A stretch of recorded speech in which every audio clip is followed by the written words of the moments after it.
Amados, abra sua Bíblia comigo no livro de 2 Crônicas, capítulo de número 34.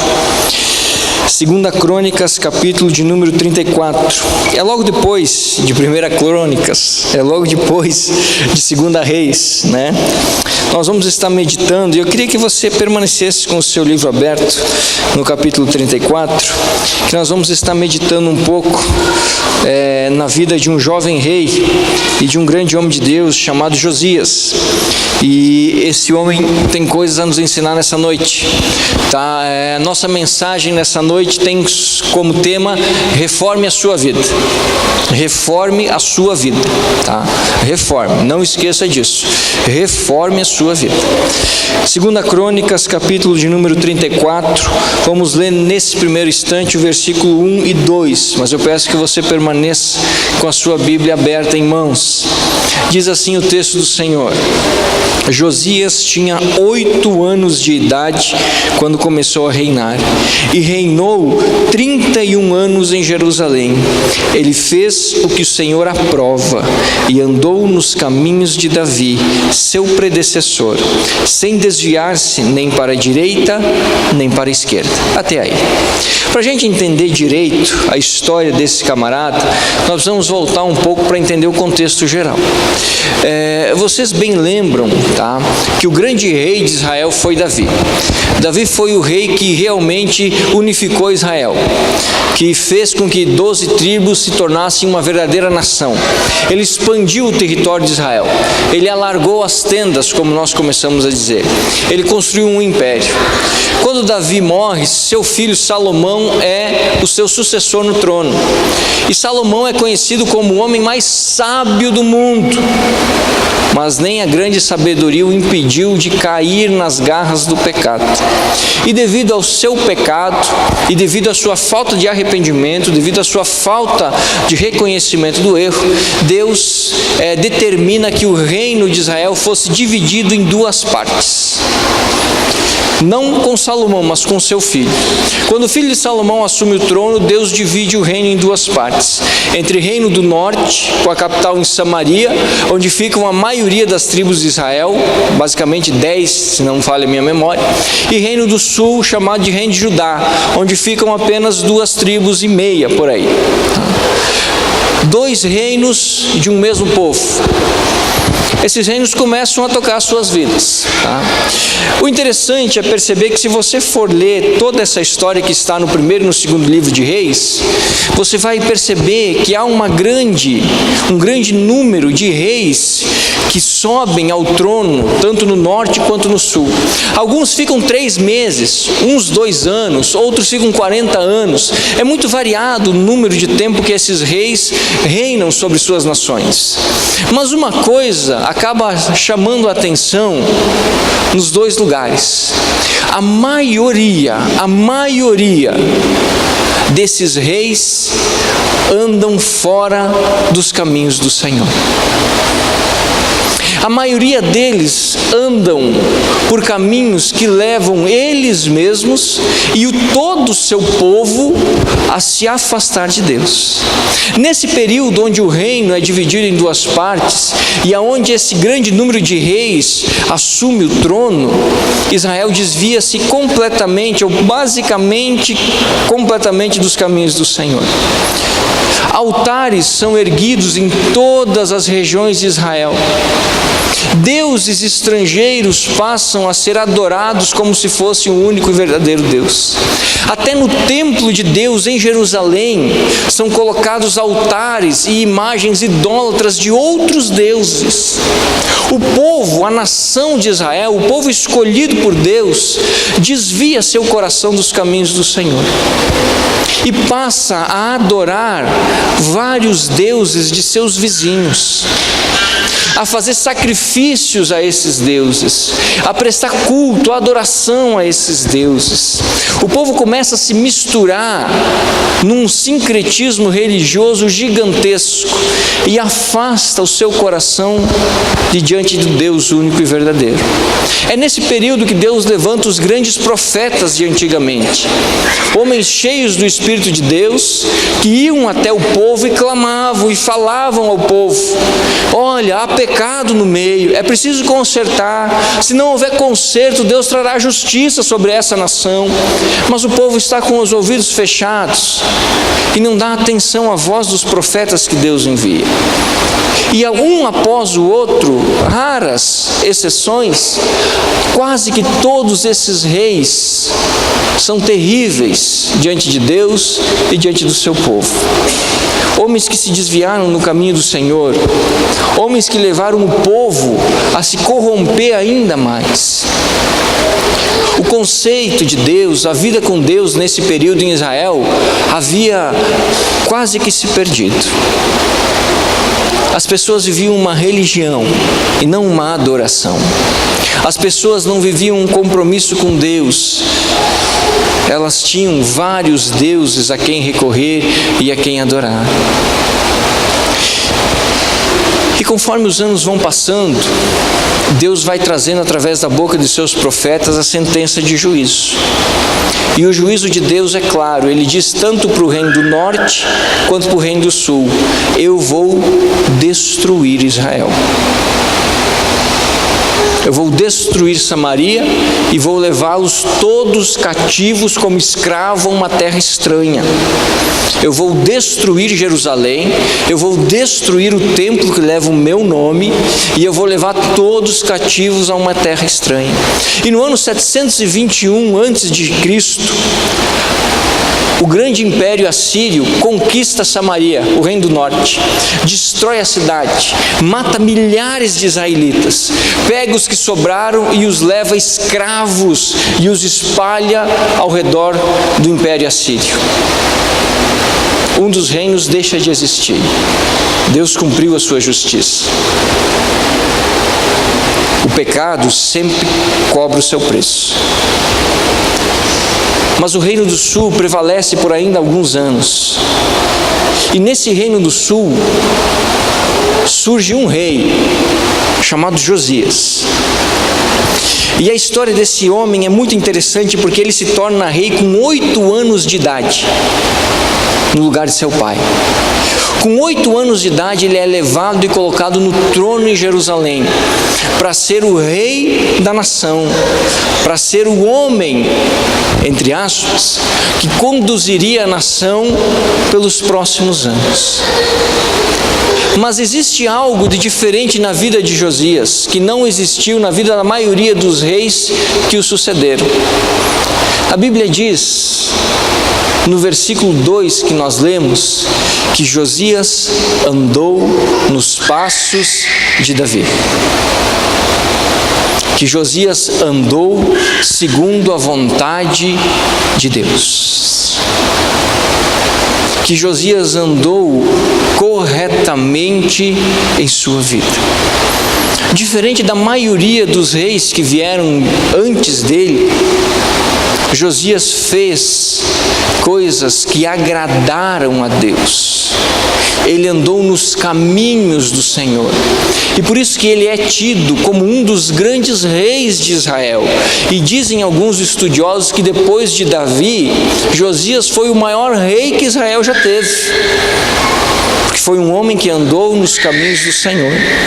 Mas a grande questão para nós entendermos nessa noite é o que é que fez tamanha diferença na vida de Josias que não fez na vida dos outros reis de Israel.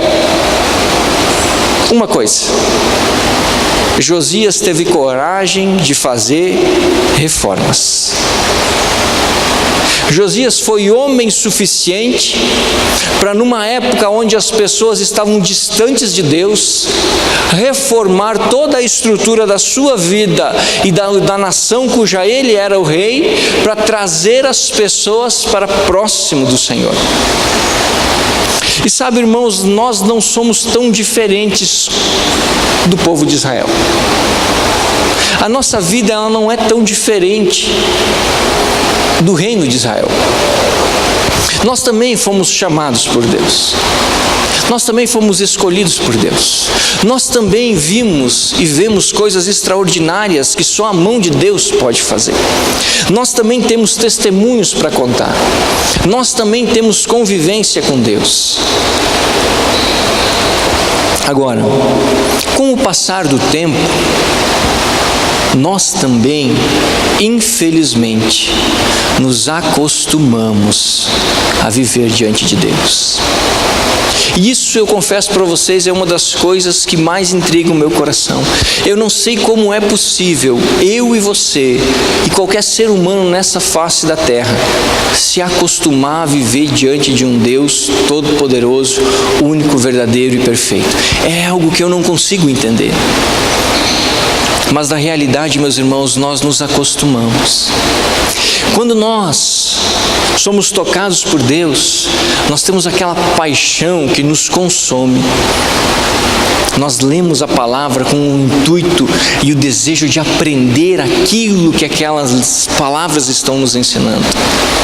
Nós oramos na simplicidade das nossas palavras e somos compungidos no nosso coração porque sabemos que Deus está ouvindo a nossa oração.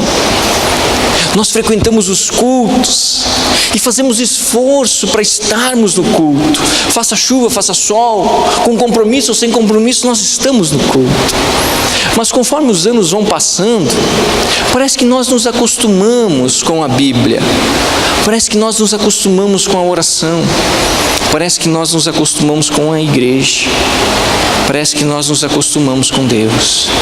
E aí, muitas vezes, em muitos casos, nós fazemos exatamente o que o povo de Israel fez. Nós baixamos a guarda e nós começamos a construir altares idólatras no nosso coração. Nós começamos a construir no nosso coração altares que vão ser empecilho para a verdadeira adoração ao Senhor Jesus. E pouco a pouco, sem perceber, nós começamos a nos afastar daquele que nos salvou. E nós começamos a desviar os nossos olhos da graça do Senhor Jesus. E começamos a colocar os nossos olhos em outros deuses. Começamos a dar importância indevida a outras situações. Começamos a valorizar muito mais o que é dessa realidade, dinheiro, finanças, pessoas, bens, do que o poder de Deus da nossa vida. E por isso que muitas vezes Deus precisa vir até nós e chacoalhar, para que nós venhamos a perceber que necessitamos de reformas, que precisamos reformar a nossa vida. Todo cristão, em determinados momentos da sua história, precisa reformar a sua vida com Deus. Porque, infelizmente, de uma forma que eu realmente não sei explicar, nós temos a incrível capacidade absurda de nos acostumarmos com Deus. E quando nós nos acostumamos com Deus, nós perdemos a reverência, nós perdemos o temor, nós esfriamos a paixão e nós temos problemas. Por isso que nessa noite eu queria olhar para a vida de Josias e entender quais foram as atitudes que esse rei tomou, que reformaram a sua vida e toda a nação de Israel, e que deram um novo fôlego de vida para aquele reino por mais alguns anos. Porque todos nós também vamos precisar, em determinados momentos da nossa vida, reformar a nós mesmos. Então vamos aprender com Josias quais são as atitudes que precisamos ter para isso. Em primeiro lugar, a primeira atitude que Josias me ensina está no versículo 3, quando ele diz assim: no 8º ano do seu reinado, sendo ainda bem jovem, ele começou a buscar o Deus de Davi, seu predecessor. Se ele começou a reinar com 8 anos, soma mais 8, você que é bom de matemática, tinha 16 anos quando Josias tomou uma decisão. O que muda a minha e a sua vida não é o que nós aprendemos, é o que nós decidimos fazer com aquilo que nós aprendemos. eu posso aprender um monte de coisa. Se eu não decidir usar, não me serve de nada aquele aprendizado. Então, guarde isso. O que muda a sua vida não é o que você aprende, é o que você decide fazer com o que você aprende. Se você decidir mudar, você muda. Você muda, eu mudo. Agora, se eu não decidir, eu posso aprender, eu posso ser ensinado, eu posso ser instruído. Não vai adiantar de nada. Josias tinha 16 anos e ele tomou a decisão mais importante da sua vida: eu vou buscar ao Deus de Davi. Eu vou buscar. 16 anos. Eu aprendo uma grande lição com esse rapaz. Hoje nós olhamos para a juventude e nós pensamos o seguinte: são jovens, não tem problema, eles vão crescer e vão aprender. Não. Eles podem aprender quando eles ainda são jovens. Eles podem ser grandes homens de Deus quando eles ainda têm 14, 15, 16 anos. Eles devem ser grandes homens e mulheres de Deus com 12, 13, 14, 15, 16, 17, 18 anos. Eles devem. Josias tinha 16. Se fosse hoje, a gente dizia assim: não é nem gente ainda, não tem nem barba na cara. Amanhã depois, quando começar a crescer barba, vai começar a virar gente. Mas com 16 anos ele tomou uma decisão que muitos de nós não temos coragem de tomar. Ele decidiu para ele mesmo: eu vou buscar a Deus. Eu vou buscar a Deus. E esse passo, essa primeira atitude, a mais importante e decisiva na sua vida e na vida de todos os que estavam debaixo do seu comando, nós precisamos entender. Uma reforma de vida só é possível quando nós decidirmos buscar a Deus. Não adianta eu ter vontade, não adianta eu ter pessoas que me ajudam, não adianta eu ter pessoas que olham por mim, não adianta eu ter conhecimento. Se eu pessoalmente, no meu coração, na minha mente, não decidir que eu quero a presença de Deus, que eu vou buscar a Deus, não importa. Igreja não interessa, pessoas não interessam, Bíblia não interessa, nada interessa. Nós precisamos decidir buscar a Deus. Sabe por quê? Porque Deus é um Deus individual. Ele se revela em nosso meio na igreja. Amém, glória a Deus. Aonde estão 2 ou 3, está Jesus, disse Ele mesmo. Mas o Senhor está presente na minha vida em todos os instantes. Então, se eu depender de outras pessoas ou de instituições para buscar a Deus, eu estou frito. Porque não há como. É necessário que seja uma busca íntima e pessoal. Pensem comigo, Josias não tinha uma estrutura maravilhosa para buscar a Deus naquela época. Não tinha.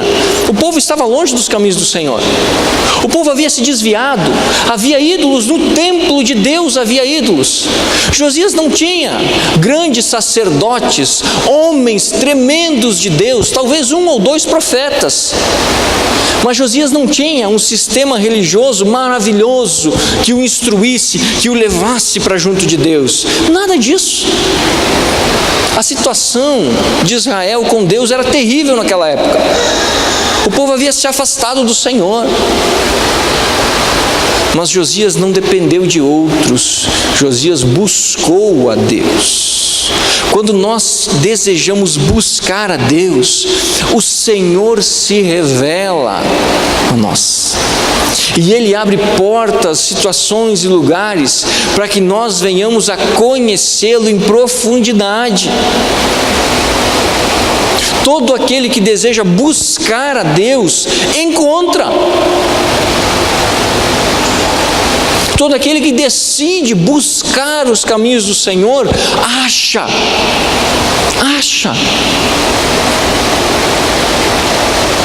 Foi assim com esse jovem. A busca por Deus abre as portas para uma nova história, para uma nova vida. Ele estava vivendo num lugar onde a busca pelo Senhor praticamente havia sido abandonada. Ele estava convivendo com pessoas que não se importavam mais com a vontade do Senhor. Ele era vassalo de um poderoso império. Ele era obrigado em determinados momentos a fazer sacrifícios a outros deuses, porque ele era vassalo do império assírio. Mas Josias decidiu buscar ao Senhor. Mesmo com tudo ao seu redor dizendo não, ele decidiu buscar ao Senhor. E aqui foi o passo da mudança na vida desse menino e dessa nação. 16 anos. 16 anos. A decisão mais importante da sua vida. A decisão que mudou a história da sua vida e da nação. Josias decidiu buscar a Deus.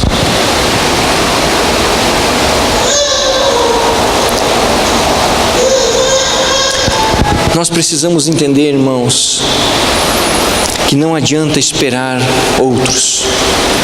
Nós precisamos entender que não adianta nos apoiarmos em instituições. Nós precisamos entender que não adianta nos apoiarmos em pessoas. Nós precisamos entender que nós precisamos tomar uma decisão. Ou eu busco a Deus, ou não encontro Deus.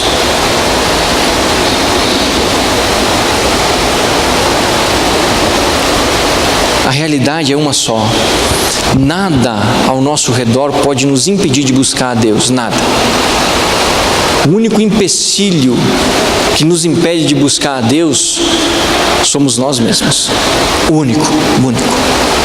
Às vezes nós colocamos alguns empecilhos que nós mesmos sabemos que são falsos.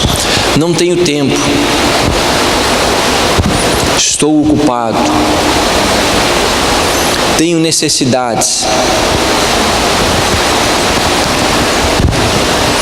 Já sei o suficiente.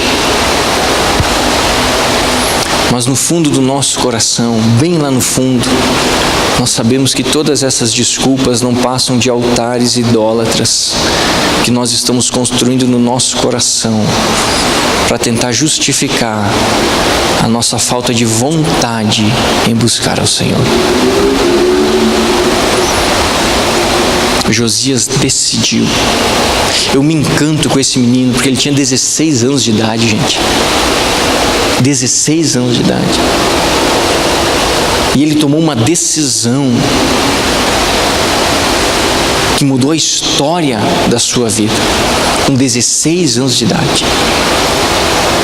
Ele decidiu buscar a Deus. Eu e você hoje precisamos sair daqui convictos em decidir buscar a Deus. Quer reformar a sua vida? Busque a Deus. Leia mais a palavra, ore mais, participe mais dos cultos, preste atenção à palavra de Deus que é pregada, abra seu coração e o Senhor vai preencher a sua vida. Busque a Deus, busque a Deus, busque a Deus. Se você quer transformação, busque a Deus. Se você quer mudança, busque a Deus. Se você quer reformar a sua história, busque a Deus. Não tem outro caminho, busque a Deus. Decida no seu coração buscar ao Senhor. Decida e busque, e busque. Isso vai mudar a tua história, assim como mudou a vida de Josias. Segunda atitude que esse rapaz tomou em direção à reforma.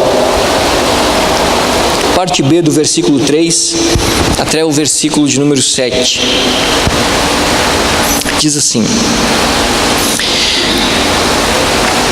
No 12º ano começou a purificar Judá e Jerusalém dos altares idólatras dos postes sagrados, das imagens esculpidas e dos ídolos de metal. Sob suas ordens foram derrubados os altares dos Balaíns. Além disso, ele despedaçou os altares de incenso que ficavam acima deles. Também despedaçou e reduziu a pó os postes sagrados, as imagens esculpidas e os ídolos de metal que lhes haviam oferecido sacrifício. Depois queimou os ossos dos sacerdotes sobre esses altares, purificando assim Judá e Jerusalém, nas cidades das tribos de Manassés, de Efraim e de Simeão, e até mesmo de Naftali, e nas ruínas ao redor delas. Derrubou os altares e os postes sagrados, esmagou os ídolos, reduzindo-os a pó, e despedaçou todos os altares de incenso espalhados por Israel. Então voltou para Jerusalém. Segunda atitude de Josias, ele se livrou de tudo aquilo que lhe atrapalhava na adoração a Deus. Quer reformar a sua vida? Livre-se de tudo o que é empecilho para você adorar e buscar ao Senhor. Josias fez uma limpeza na sua casa, na sua cidade, no seu país, na sua nação. Mas ele fez uma limpeza caprichada. Se você continuar lendo e se você ler a história em 2 Reis, você vai ver detalhes extraordinários.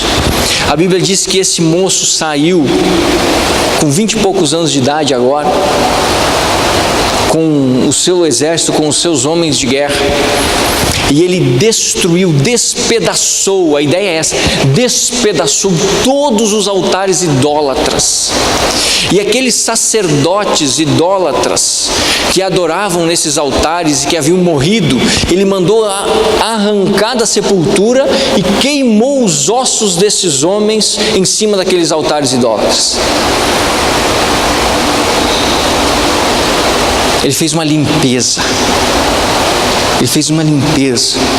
Ele destruiu tudo o que lhe impedia de adorar a Deus.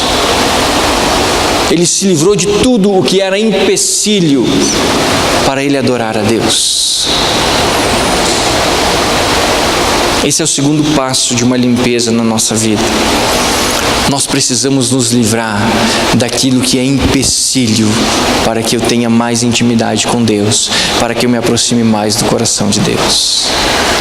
Nosso coração também tem ídolos, nosso coração também tem altares, nosso coração também tem locais preparados por nós mesmos para adoração a outros deuses. Talvez você diga para mim, pastor, eu não tenho isso não, pastor. Eu não tenho nada disso, eu não adoro nenhuma imagem, eu não tenho nada, eu não, pastor, eu sou crente, eu sou servo do Senhor. Eu disse amém, meu irmão.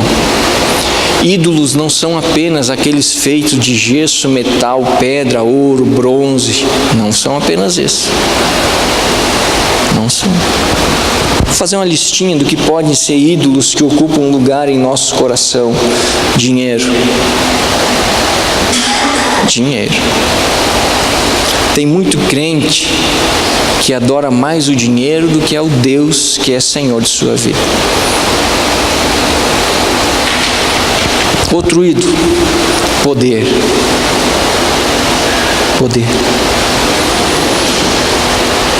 Tem muito cristão que faz briga dentro da igreja porque quer poder.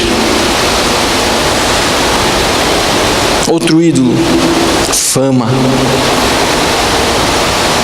Outras pessoas, meus filhos, minha esposa, meu marido. Que é isso, pastor? Mas são meus filhos. Amém, eu também sou pai. Mas a minha filha nunca, jamais poderá ocupar maior espaço no meu coração do que o Deus a quem eu sirvo. Porque senão eu jamais serei um bom pai. porque senão ela jamais entenderá o que é o amor de verdade. Porque senão eu estou semeando na vida dela problema e não bênção. Mas não é difícil, eu e você que somos humanos, construirmos no nosso coração ídolos, capelinhas para os nossos filhos. Ah, mas é meu filhinho, mas é meu bebezinho.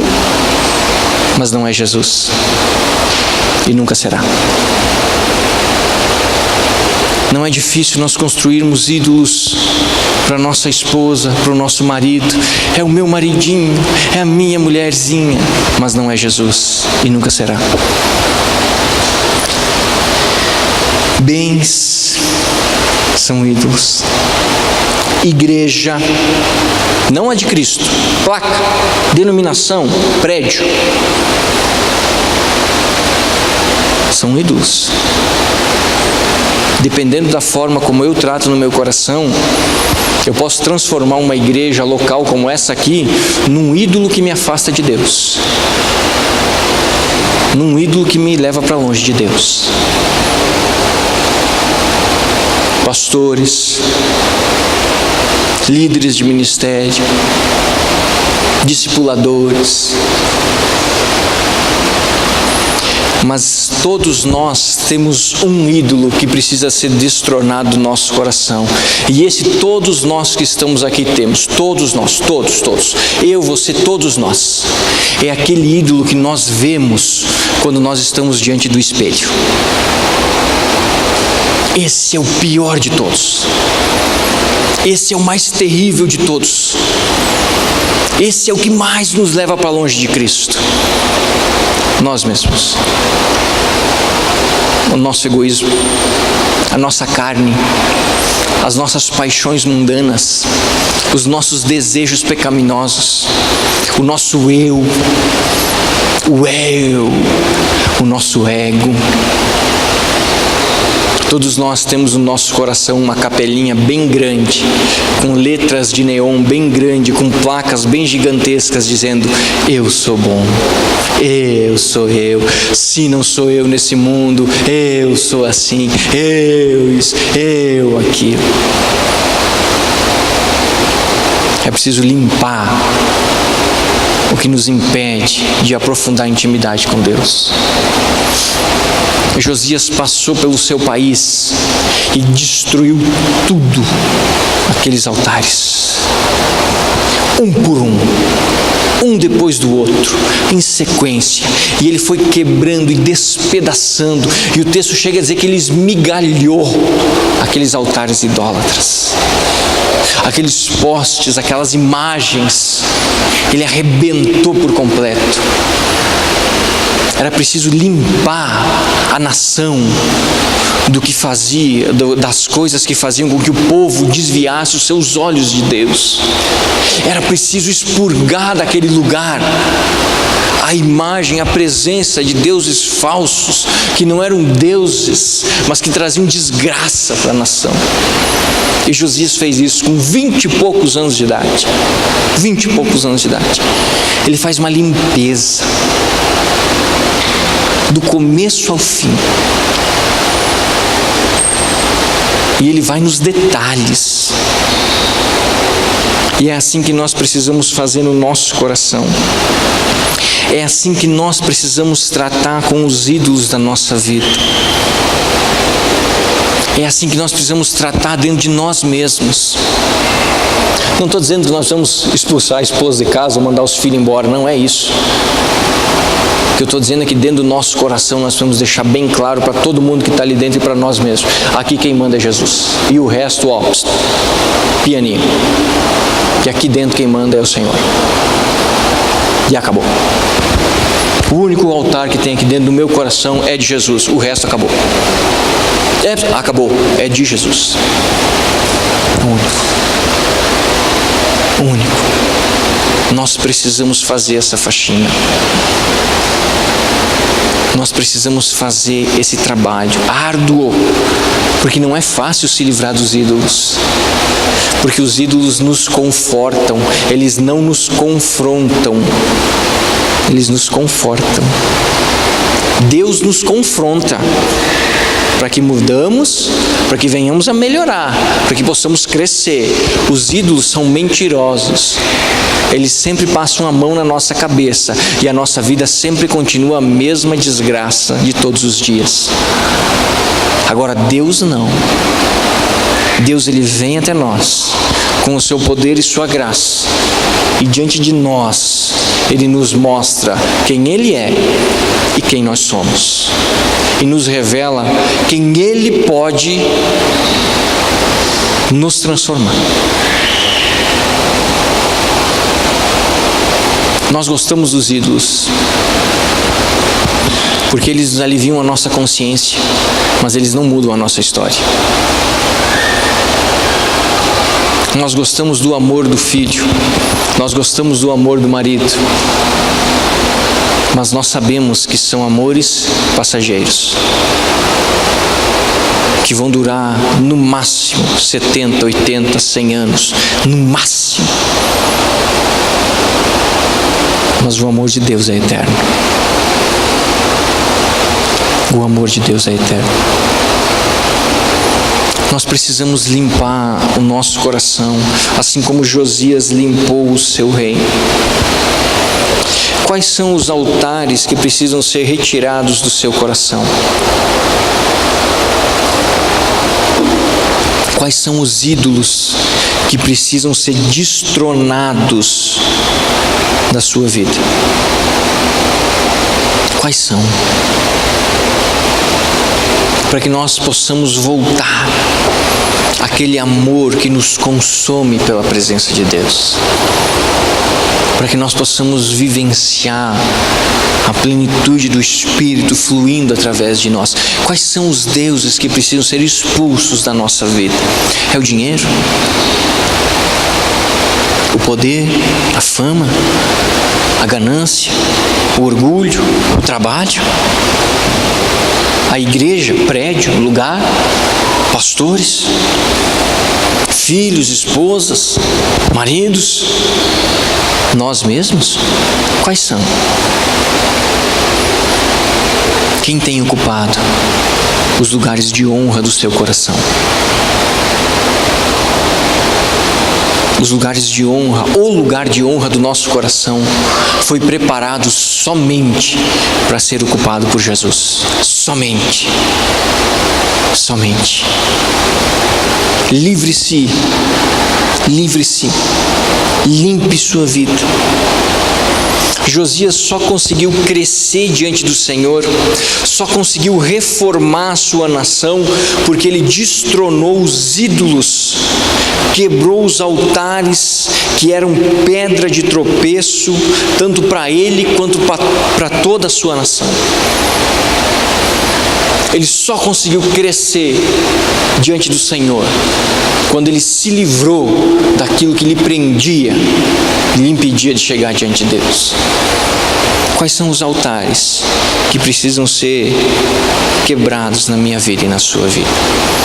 E por último, terceira atitude que Josias tomou. Versículo 29 ao versículo de número 31.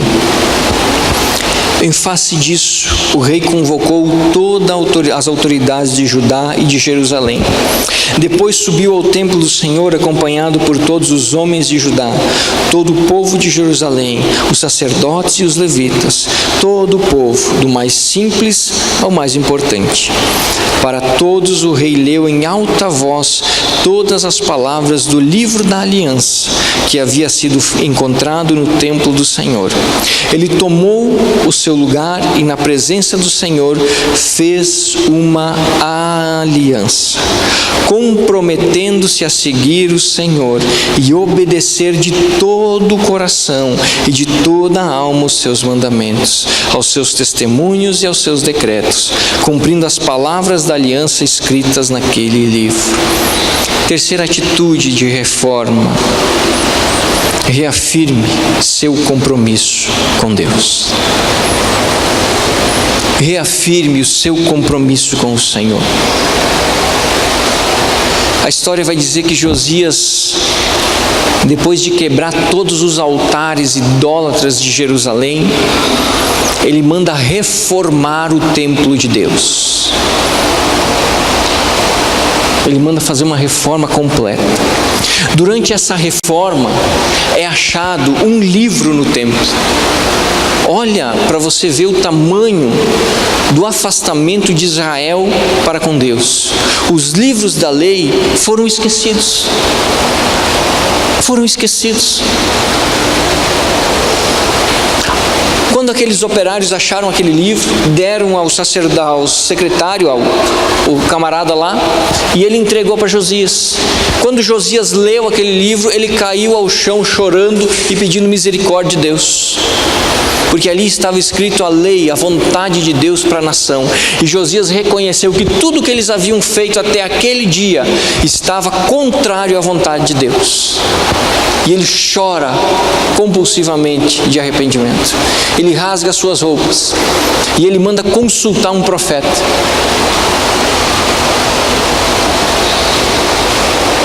O profeta manda uma mensagem de Deus para ele, e a mensagem de Deus é a seguinte: eu vi o seu choro, eu vi o seu arrependimento, eu não vou destruir Israel agora.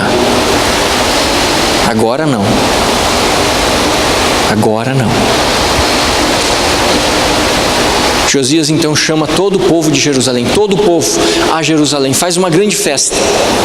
Quando todo o povo está na cidade, ele sobe ao templo com os sacerdotes, pega aquele livro e lê, para que toda a nação tenha conhecimento da lei de Deus.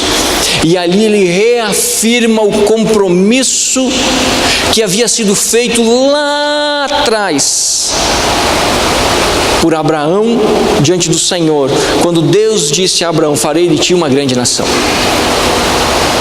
Ele reafirma o compromisso feito por Davi, quando Deus fala com Davi. Ele reafirma o compromisso feito por Salomão, quando o templo foi inaugurado. Ele reafirma o compromisso dele e da nação com o Deus Todo-Poderoso. Nós também muitas vezes precisamos reafirmar o nosso compromisso.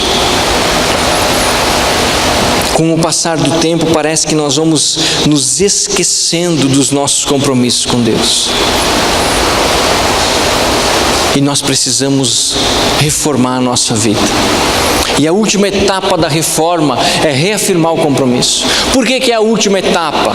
Porque eu não posso reafirmar um compromisso de obediência com Deus se no meu coração houver coisas que me impedem de seguir ao Senhor. Se eu não estiver buscando a Deus. Eu posso falar da boca para fora: vou me comprometer a obedecer ao Senhor. Semana que vem eu estou fazendo tudo errado de novo. O último passo da reforma é o compromisso. Por quê? Porque naquele instante o meu coração já foi limpo. Porque naquele momento eu já estou presenciando a presença de Deus. Então o que eu falo ali naquele momento não é da boca para fora, mas é do mais profundo do meu coração, da minha alma e do meu desejo. Sim, eu quero obedecer ao Senhor. Foi isso que Josias fez. Ele reuniu todo o povo, ele já buscava Deus, ele havia limpado a nação inteira, e agora com todo o coração, ele clama ao Senhor: eu me comprometo a obedecer aos teus mandamentos. Reafirme o seu compromisso. A aliança em obedecer à vontade de Deus precisa ser viva em nosso coração, pois é ela que em muitos momentos vai ser o escudo contra o pecado, contra Satanás e suas flechas, seus dardos afiados.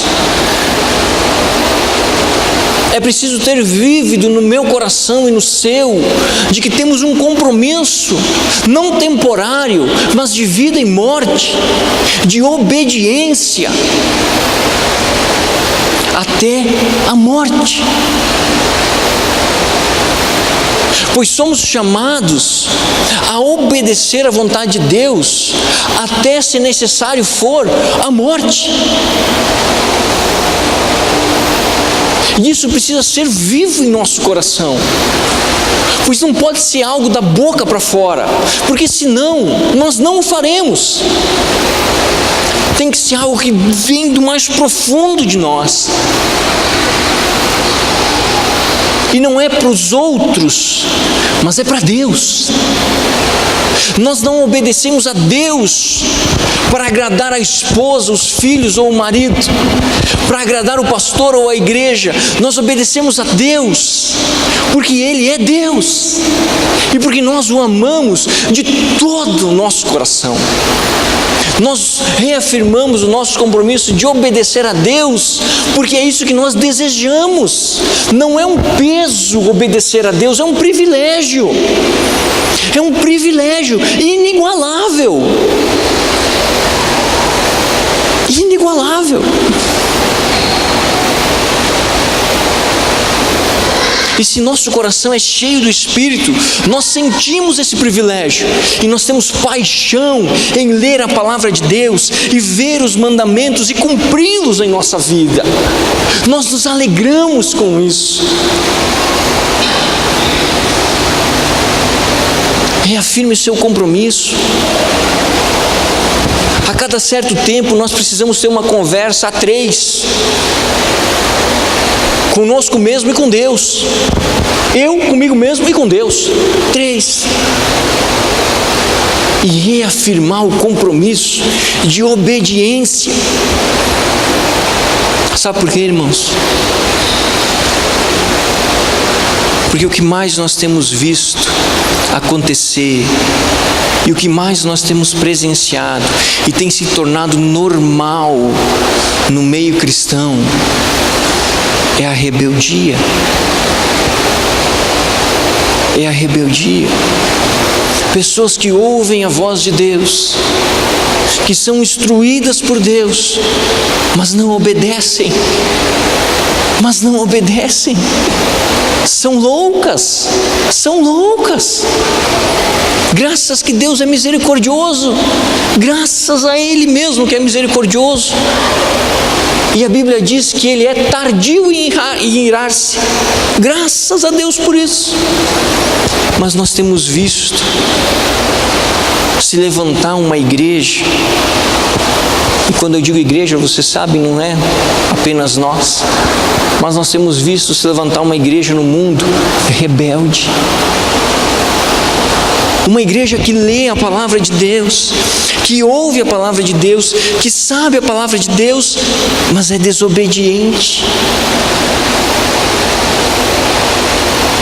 É desobediente.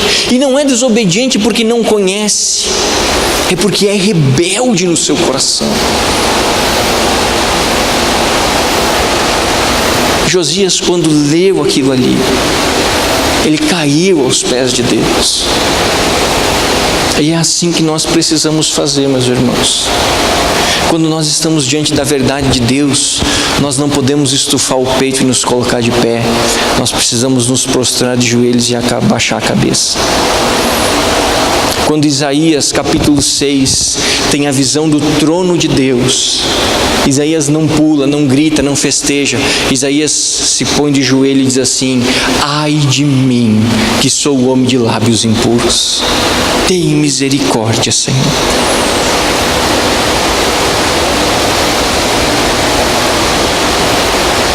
Quando nós lemos a lei de Deus, quando nós ouvimos a voz do Espírito de Deus, nós precisamos ter reverência. Reverência. Nós precisamos dobrar os nossos joelhos. Nós precisamos dobrar o nosso coração. Porque nós temos um compromisso de obediência. De obediência.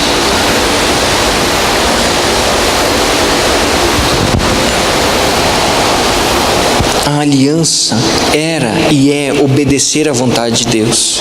É isso que nós precisamos reafirmar para nós mesmos, para a nossa carne, para o mundo, para o pecado, o nosso compromisso de obediência ao Senhor e à sua vontade. Em João capítulo 14, versículo 23, Jesus diz: quem me ama, obedece os meus mandamentos. Esse texto, ele me assusta muito, irmãos. Eu confesso para vocês, me assusta muito. Porque não é Pedro, Paulo, Tiago, Felisberto falando, é Jesus dizendo. E ele é enfático e bem simples. Não tem nada para ser diferente de entendimento. É muito simples. Ele diz assim: se me ama, obedece. Se não obedece, não me ama.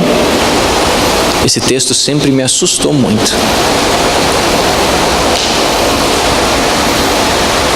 Pois, se falo que amo, preciso obedecer. Se não obedeço, mas falo, sou mentiroso. Sou mentiroso. E preciso da misericórdia de Deus. Quer reformar a sua vida? Reafirme o seu compromisso com Deus. Reafirme. Reafirme o seu compromisso com Deus. O interessante da história de Josias é que, se você olhar atentamente, você vai perceber que é uma escadinha de reformas. Eu só posso reafirmar o meu compromisso com Deus se, em primeiro lugar, eu estiver buscando a Deus. Senão eu não vou conseguir reafirmar o meu compromisso. E eu só posso reafirmar o meu compromisso com Deus se o meu coração estiver limpo daquilo que me impede de estar na presença de Deus. E eu só posso ter o coração limpo para adorar e para colocar Jesus no centro da vida do meu coração quando eu busco a Deus. E para mim buscar a Deus, tudo começa com uma decisão. Decisão. Tudo começa com uma decisão. Eu não posso começar de trás para frente, não funciona. No reino de Deus as coisas, elas são muito bem organizadas, muito certinhas. Deus é organizado. Se eu quero reformar a minha vida, o primeiro passo é decidir. O quê? Buscar o Senhor. O segundo passo, limpar a minha vida daquilo que atrapalha a minha adoração com o Senhor. O terceiro passo, reafirmar o meu compromisso de obediência. É maravilhoso, é simples, é eficaz, é salvador. E nessa noite, meus irmãos, eu vim aqui desafiar você a decidir. Josias levou anos para executar essa reforma. Não foi numa noite. Não foi depois de um culto que ele saiu e disse assim: decidi buscar Deus, vou excluir os altares, eu agora estou tudo certo, minha vida está reformada. Não foi assim. Levou anos para finalizar a reforma. Anos. Nós somos constantemente o canteiro de obras onde Jesus, Deus e o Espírito Santo trabalham. Constantemente. Todos os dias. Mas tudo começa com uma decisão. Decisão. Decida buscar a Deus. E faça. E a sua vida vai sofrer uma transformação inimaginável. Inimaginável. Eu gostaria que você fechasse os teus olhos.